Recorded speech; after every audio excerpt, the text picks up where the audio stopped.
Hello and welcome to another Fantasy Life Emergency Stream. The NFL will not stay quiet on this lovely Tuesday. Amari Cooper has been traded from the Cleveland Browns to the Buffalo Bills for a third-round pick and also a late-round pick swap. So yes, more than the Cowboys managed to get a few short years ago. Funny how that works. But Dwayne, Josh Allen has a new number one wide receiver. A few short weeks ago, we couldn't stop reading puff pieces about how they didn't need one.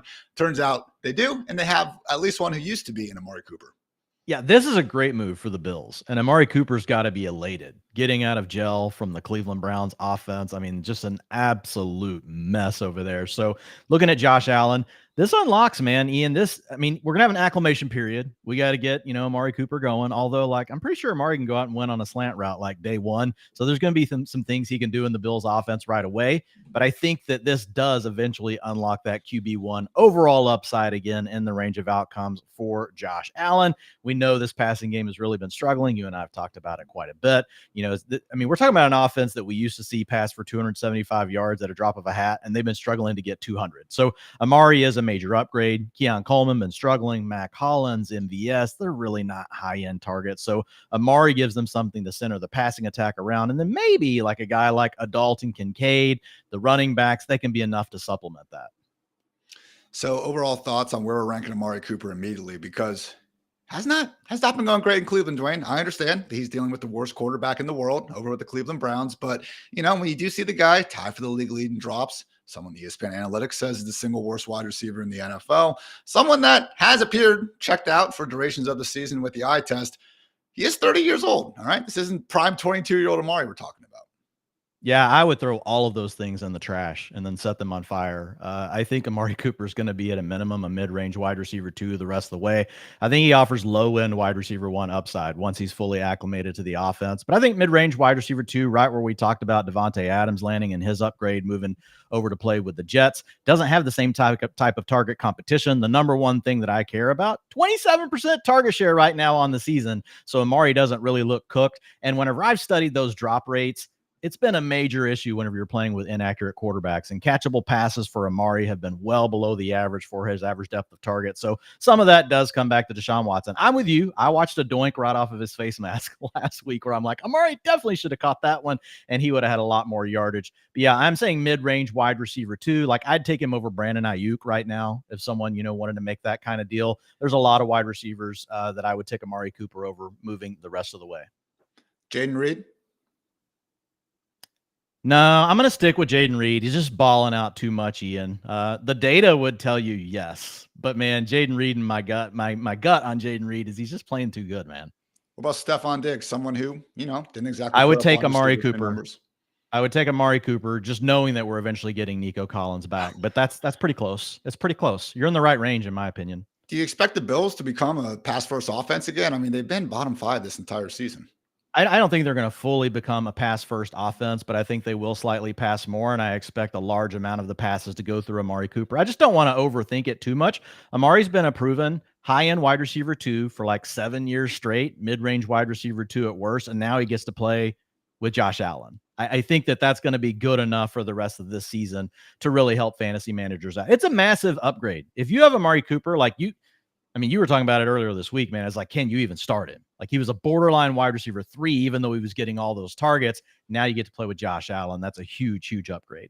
It's certainly an upgrade, man. I'm just saying top 15, top 16 does seem like a bit of a stretch. I mean, he's okay. He has been great for the last 7 years, but age 30, you did an entire article on age cliffs. And I think he has shown signs of decline, albeit, hasn't exactly had the best offensive environment. He was just ahead of the cliff, though. He was still in the clear in the article. But yeah, he is an older player, but I'm just saying, I'm not worried about it at all. I think you should keep things real simple. What has Amari Cooper been for the bigger majority of his career? Who's he getting to play with? Josh Allen. And in my opinion, the rest of the things are just kind of on the side for they're trivial to me, to be honest. If someone wants to say he's a low-end wide receiver 2, I think that's fine. But I think he also has wide receiver 1 upside in this offense. Low-end wide receiver 1 would be probably where I would put his ceiling. Low-end wide receiver 2 is about where I would put his floor. So that's why I have him as a mid-range wide receiver 2. I guess the last point I would, so, you said really good things about Lad McConkey, his target earning ability and all that. Like, what's so different about what Lad's doing in a run first offense with a great quarterback in Justin Herbert versus Amari Cooper with Josh Allen? Well, number one, I think Amari Cooper is going to see a 95% route participation instead of 80%, which is what we're getting with Lad McConkey. Number two, I think Josh Allen, playing with Amari Cooper and what we've already seen him do with Stephon Diggs and these other weapons, I'm leaning into an offense that's not going to be as run heavy. Is it going to turn into a pass heavy offense? I don't think so. But I don't think that I think that a lot of the reason that the Bills have had to play the way that they are is because they have struggled from a standpoint of looking at their wide receivers and looking at their weapons. I mean, if you're dropping back to pass and you've got Mac Hollins, MVS, and Keon Coleman out there running around, like there's incentive to run the football. So I think that you are going to see a little bit more passing. And I'm not saying it's going to be 275 yards per game, but 225 to 245 yards per game from Josh Allen, that's not a stretch at all. And if potentially 30% of that's going through Amari Cooper, that's going to be really, really good. So again, guys, we're hoping that these last 6 weeks just been a fugazi for Amari Cooper. Still far more good than bad throughout his career. Josh Allen has been a miracle worker for the majority of it. So hopefully things go great for Cooper and company in Buffalo. Not looking so great in Cleveland though, Dwain. Again, still dealing with Deshaun Watson under center. And now they took away his number one wide receiver. Unlikely to make stuff much better. But Jerry Jeudy should be getting a slight uptick. That said, I still think it's going to be pretty tough to squeeze him inside that, top 40 during any given week. Yeah, man, I just redid the projections for the Browns as well, and I struggled where you just said, like, he's right there at like wide receiver 46 for the rest of the season. And that's being generous with him. Honestly, I was like, man, I'll give him a 20% target share, I guess. Like the dude hasn't ever really consistently shown us that he can do that, but I made him the highest route participation on the team. So it's a scenario where maybe you get lucky and he turns into a wide receiver 3. But to your point, Ian, I think that would require a massive step forward from Deshaun Watson. The biggest winner on the side for Cleveland is probably David Njoku. But last weekend, we saw a 32% target share for David Njoku. And what did that equal? 8.1 fantasy points for the guy. Now, that's a one-game sample. But Njoku, we did see get hot down the stretch last year. That was with Joe Flacco under center. That's once Deshaun Watson left the lineup. But I do think that Njoku, in a kind of rough year at tight end, like he can move back into that, maybe challenge to get into the mid-range tight end 1 conversation. Right now, I've got him as a low-end tight end 1. He projects right now as the tight end 10 the rest of the way in the projections that I just reran, Ian. So I think you'll get some boom games, but there's also going to be a lot of frustrating games along the way because we just talked about Amari Cooper. He was getting a lot of targets in the Browns offense, and what was he doing with them? Not a lot. And a lot of that comes back to Deshaun Watson, honestly. Njoku or Kincaid the rest of the year? I think it's a coin flip. I think I slightly lean to Njoku, but I think you could make an argument that the ceiling case is better for Kincaid if the Bills suddenly decided they wanted to throw the ball more, which we can't necessarily predict. I think they'll throw it a little more, but if they decided to suddenly become much more of a pass balanced offense, then I think we would see Kincaid potentially having more upside than Njoku. But coin flip. You heard it from Who do you pick? Njoku?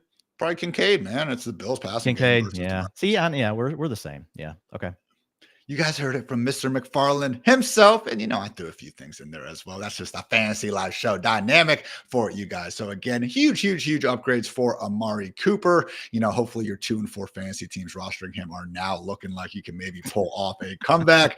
Josh Allen feeling better about his rest of the season upside. Browns pass catchers, yes, getting a little bit of a tick up. But honestly, how excited can we be? And otherwise, yeah, that has, again, been the Amari Cooper trade breakdown. So I'm sure we'll be back here in a couple minutes with another crazy trade. Why wouldn't the NFL throw another one at us? But otherwise, we'll see you guys bright and early again at 9 a.m. Eastern on the Fantasy Live Show. So for Dwain, I'm Ian. Thanks again for tuning in to yet another emergency